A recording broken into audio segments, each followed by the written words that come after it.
With San Francisco wrapping up their final preseason game against the Las Vegas Raiders, several players on the defensive side of the ball really stood out, including their rookie selections Renardo Green and Tatum Bethune. So in this video, I'll break down their performance among others. Starting out with San Francisco's final pick in this draft, Tatum Bethune, the linebacker out of Florida State. Last year for the Seminoles, he led the team with 70 tackles, and he's carried that over to the preseason where he led San Francisco. While he's not the fastest linebacker, running his 40-yard dash in 4.77 seconds, I think his reaction time makes up for it. Here, he's the first player reacting, and he's able to beat this offensive lineman to where the back's going, and then is able to bring him down in open space. Ultimately, this is a pretty strong play out of a 7th round rookie. And if San Francisco doesn't decide to keep him on their 53-man roster, he might be signed to someone else's. A big reason I believe this is because he shows off some crazy football IQ and reaction time. Here, he's the first linebacker flowing to the right side of the field, but rather than being caught up in these blocks, he recognizes the cutback forming, so he also cuts back and meets this back once again in the hole. Bethune also excels in his ability to attack blockers and stack them up inside the hole. As we watch his play,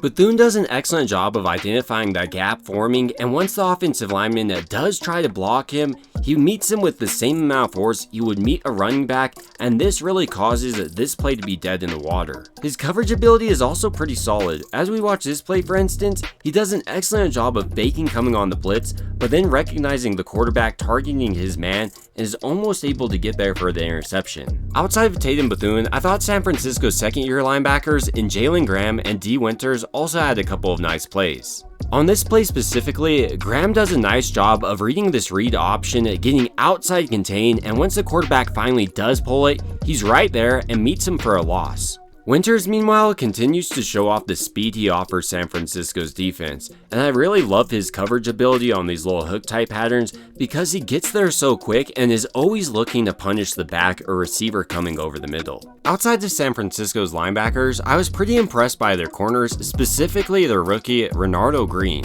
On this play, what really stands out is his ability to change direction. As this receiver comes out of the top of his route, he's right there to meet him and then attacks the ball in the air. And on this play with him playing man coverage, you can see how he flows with the direction of the route and stays in the receiver's hip pocket. He's excellent man-to-man or even in zone. Another corner who's made a strong push for the 53-man roster has been the veteran Rock Ya-Sin. He's really solid in man coverage, and I love how he attacks the ball in the air like here. Outside of Rock Ya-Sin, I believe Darrell Luter Jr., the second-year player out of South Alabama, can develop into a starter in this league. He's a 6-foot, long-limbed corner that runs his 40-yard dash in 4.46 seconds, and I love on these deep passes how Luter routinely gets his head back to the ball and draws limited penalties. His long arms also help him be effective in press man coverage, like here in the goal line situation where he's able to jam up this wide receiver, keeps his eyes on the ball, and then makes the jumping interception. And even when Luter does give up a catch, it's not like he's giving up that much separation. Like here, this is a perfect catch and throw by the quarterback. Samuel Womack is another corner trying to make the team, and he had himself a pretty nice showing against the Raiders. I think one of the biggest things that stand out about Womack's game on tape is his short area quickness.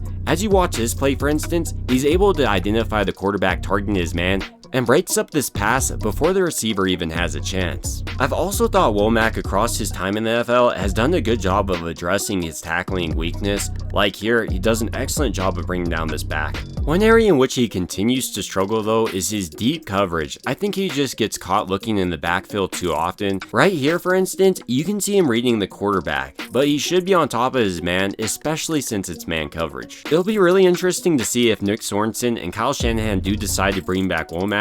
He has tons of potential, but he also is a liability at times. A player that's a lock to make San Francisco's 53-man roster though is their second-year safety Jair Brown out of Penn State. In this game, he was actually able to force a fumble, and I'm expecting big things out of him headed into his second year. Moving off San Francisco's secondary though and into their defensive line, both of their starters in Yetur Gross-Matos and Leonard Floyd had themselves pretty nice days. They both were injured, but hopefully those aren't too serious.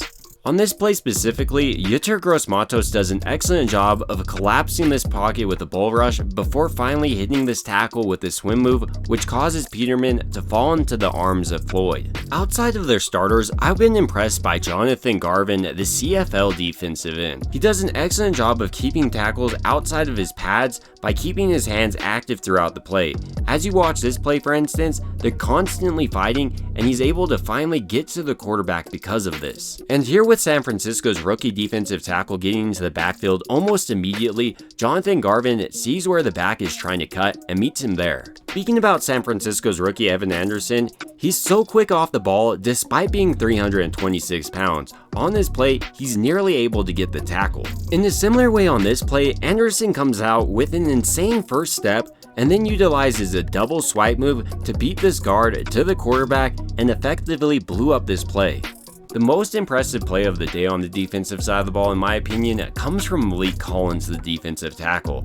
On this play, he not only throws off one offensive lineman, but two while he's being double teamed and makes the tackle. And I would argue Collins' best skill isn't his run stuffing ability, but his ability to get to the quarterback. So this is really encouraging for San Francisco's defense, who's been looking for a solution to stop the run. And in a similar way on this play, Collins almost immediately finds himself in the backfield and nearly got a tackle on this back. Ultimately though, these are just some players on San Francisco's defensive side of the ball that really stood out to me, and I want to hear who stood out to you. It would also mean a ton to me if you could like and subscribe, and as always, I hope you guys have a great rest of your day.